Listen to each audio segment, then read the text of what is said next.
এটা কলকাতায় এখন মুষলধারে বৃষ্টি আবার শুরু হয়েছে। অন্য জায়গায় কি হচ্ছে জানি না, কিন্তু এখানে এই যে অন্ধকার করে বৃষ্টি শুরু হয়েছে। গরম আছে, গরম যায়নি, কিন্তু বৃষ্টি হচ্ছে।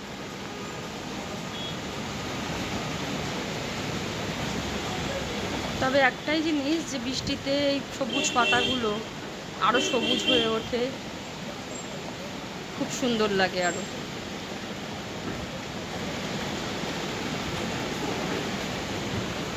এটা একটা জাম গাছ।